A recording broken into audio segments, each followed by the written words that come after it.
Mummy જો college ના friend આવ્યો મારે ઘણા વર્ષો પછી મળ્યો આજે. જય શ્રી કૃષ્ણ. જય શ્રી કૃષ્ણ. કેમ છો બા? મજામાં? હા મજામાં. લગ્ન થઈ ગયા? હા બા લગ્ન થઈ ગયા. ઘરવાળી સારી છે? ઘરવાળી સારી છે બા, સારી. અમારે દીકરાની બહુ છે, હાથ એકનો જીગરો છે. શું થયું પાછું?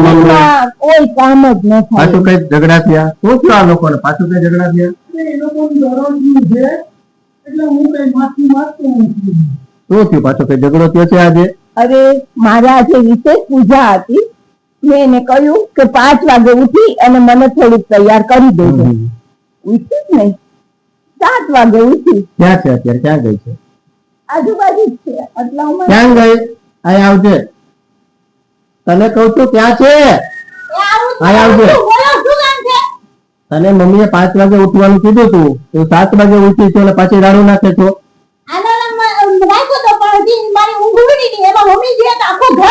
ઘર માથે લીધેની વાત નથી. 5 વાગે અલાર્મ મૂકો, વાગે ન વાગે તારી ઊંઘ ન ઉડે એ તારો પ્રશ્ન છે. મમ્મીએ કીધું 5 વાગે ઉઠવાનું એટલે ઉઠી જવાનું અને બધી પૂજાની તૈયારી કરી દેવાની. કામ કરતા તકલીફ પડે છે તને? મેં મારા બાપના ઘરે પાણીનો ગ્લાસ પણ ભરેલો નથી અને હું સવારે 5 વાગે ઉઠીને બધું કામ કરું છું તો પણ મમ્મીજી તો ઉપકાર કરે છો કે તું ઉપકાર કરે છો, કામ કરે છો? તો આ બધું તારી ફરજમાં આવે છે ને કરે છો, કોઈ ઉપકાર નથી કરતી. ત્યારે પણ મારી માં સામે બોલવાનું નહીં. તને કીધું ને સોરી કે મમ્મીને? મારી તો આ ઘરમાં કઈ કિંમત જ નથી. ના મમ્મી એવું નથી.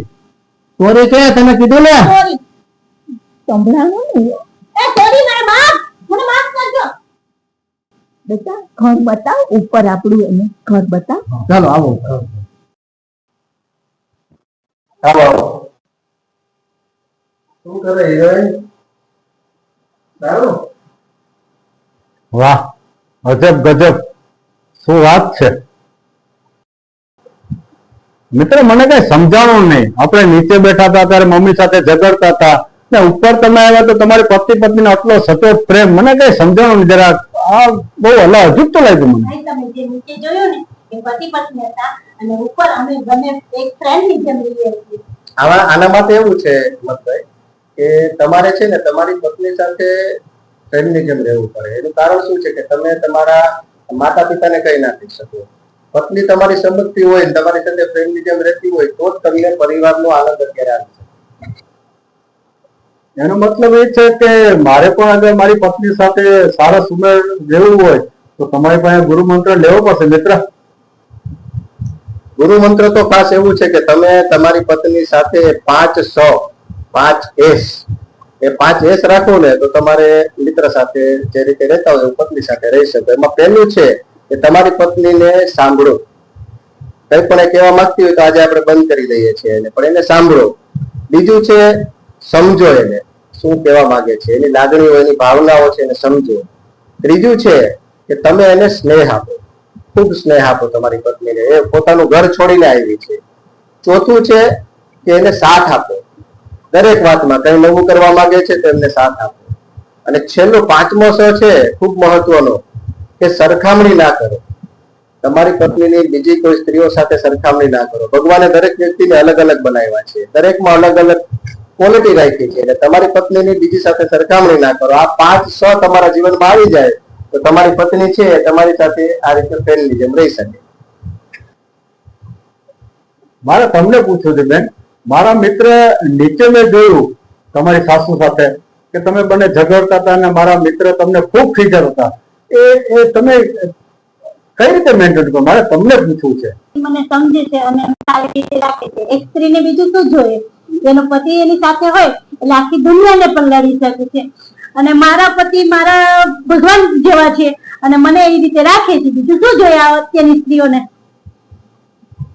મિત્ર આ તમે આપેલા 5 એ મારે બીજે ક્યાં ક્યાં ઉપયોગ કરવા? એ તો થોડુંક મને એના વિશે તરફ કીધો ને જરા. આ 5 છે તમારા માતા પિતા સાથે પણ તમે ઉપયોગી કરી શકો છો. કારણ કે તમારા માતા પિતાને પણ આ જરૂર છે. સમજો, સાંભળો, સ્નેહ આપો, સાથ આપો, સરખામણી ન કરો. આપણે બીજાના માતા પિતા સાથે સરખામણી કરીએ કે પહેલાના પપ્પા જો સવારે ઉઠીને મંદિરે જાય, હવે ભાઈ એની નીંદર ઉડી જાય છે એને ગમે છે જવું. તમારા પપ્પાને નથી ગમતું ભીડભાડ તો ઘરે રહે છે. એટલે બીજા સાથે સરખામણી ન કરો. આથી વિશેષ તમારા સંતાનોમાં પણ આ 5 સ તમે વાપરી શકો. તમારા બાળકો છે એની પણ સરખામણી ન કરો. સાંભળો, સમજો, સ્નેહ આપો, સાથ આપો. એટલે આવી રીતે બસ અમારું જીવન ચાલે છે. એક ટ્રેનની જેમ રહીએ છીએ અને બીજા કોઈ પ્રશ્ન ઉપસ્થિત થતા નથી. ચાલો બાપા, હું રજા લઉં. જોયું ને બેટા, મારો દીકરો છે ને કરજુક નો શ્રવણ. મારા માટે એની ઘરવાળી નથી જાણો. ગુરુ મંત્ર, વાહ ભાઈ વાહ, ગુરુ મંત્ર. તારે લ્યો બાર રજા લઉં. જય શ્રી કૃષ્ણ. જય શ્રી કૃષ્ણ.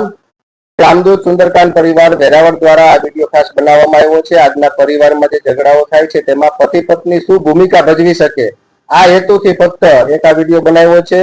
દરેક લોકોને શીખ મળે કે પતિ પત્ની મિત્રની જેમ રહેતા હોય તો ઘરમાં કેવું શાંતિભર્યું વાતાવરણ રહે. આ માટે આ 5 સ તમારા જીવનમાં પણ અપનાવો. જય સિયારામ. જય શ્રી રામ.